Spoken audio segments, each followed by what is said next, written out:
Corridor corridor বলছি যে corridor তো একটা আছে হিউম্যান করিডোর, নাইলে এতগুলো রোহিঙ্গা আসলো কোন দিক দিয়ে? কারণ এটা তো হিউম্যান ট্রাফিকিংই হয়েছে, একটা মানবিক কারণেই তো তারা আমাদের দেশে ঢুকেছে।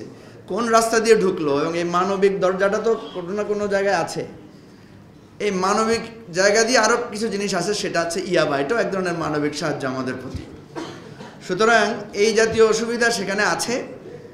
এখানে আমাদেরকে একটা সমাধানের জায়গা সেটা হচ্ছে এটা এত সহজ বিষয় না। আমার পাশে কামরুজ্জামান ভাই আছেন, উনি যদি আসলে একটা মানে সত্য কু করতে পারতেন ভালোই হতো, কিন্তু মিথ্যা কুর কারণে চাকরি হারাইছেন, এটা আমাদের জন্য দুর্ভাগ্য।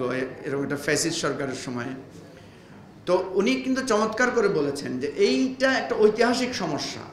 সুতরাং এই ঐতিহাসিক সমস্যা আপনি এড়িয়ে থাকলে হবে না। এখানে আমাদেরকে, আমরা চাই বা না চাই, আমরা এখানে অংশীদার হয়ে গেছি। সুতরাং আমাদেরকে এখানে একটা ভূমিকা রাখতে হবে। কথা হচ্ছে যে ইউনাইটেড নেশনসের এখানে একটা স্বার্থ আছে, পরাশক্তিগুলোর একটা স্বার্থ আছে। আমাদের স্বার্থটা কি? আমাদের স্বার্থ হচ্ছে এই রোহিঙ্গাদেরকে ফেরত পাঠানো। আমরা যদি এই হিউম্যান সাপোর্ট পাঠানোর উসিলায় রোহিঙ্গাদেরকে সেখানে পাঠাতে পারি, এটা আমাদের একটা বিরাট স্বার্থ। আমি আমার বোন নীলুফার চৌধুরী মনের সাথে দ্বিমত করছি যে আমরা আর একটা রোহিঙ্গাকেও এখানে আমরা গ্রহণ করতে চাই না। কাঠ ও পিভিসি ম্যাটেরিয়ালের সংমিশ্রণে তৈরি আধুনিক আরএফএল উডিডো, কাঠের চেয়েও কঠোর।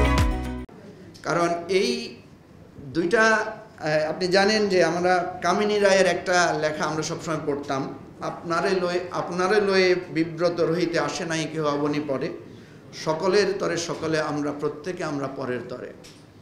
এই কবিতার, এই ছড়ার বা এই বাণীর মূল উদ্দেশ্য হচ্ছে আমরা উদার, আমাদের কাছে অনেক বিপদ আপদে মানুষ আমাদেরকে সাহায্য করে, আমরাও করি।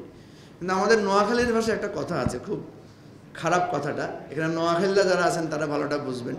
তো বলে যে নিজে হয় না জাগা, কুত্তা আনে বাগা। এটা আপনারা যারা নোয়াখালীর তারা বুঝবেন, খসরু ভাই নিশ্চয়ই বুঝবেন না এটা। মানে আমরা বুঝছি, আপনি বুঝছেন? আমি বুঝছি। উনি যেহেতু সন্দীপের লোক, উনি বুঝছে। নিজে হান্যরের এটা কুত্তা আনিয়ে রাখের ঘরের ভিতরে, বুঝছেন না? নিজে খাইতে পারে না, জায়গা পায় না, আর একটা কুকুর বর্গা নিয়ে আসছে নিজের ঘরে। তো আমাদের অবস্থাটা এই দুইটার মাঝামাঝি করেই আমাদেরকে একটা সমাধানে পৌঁছাইতে হবে।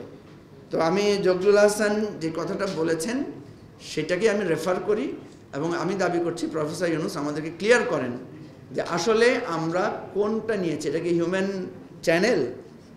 করিডোর তো অসম্ভব, যেটা হুমায়রা বলেছে যে করিডোর করতে হলে আপনাকে জান্তা সরকারকে এখানে ইনভলভ করতে হবে, এখানে আরাকান আর্মিকে ইনভলভ করতে হবে, বাংলাদেশকে ইনভলভ হতে হবে, এটা একটা চুক্তি হতে হবে। সুতরাং এখানে আমরা অযথা বিতর্ক বা শঙ্কা তৈরি না করে সঠিক জিনিসটা জানতে চাই, এবং আমিও একমত যে সকলের ঐক্যবদ্ধতার মধ্য দিয়ে এই ব্যাপারে সমাধান করতে হবে। সবাইকে ধন্যবাদ।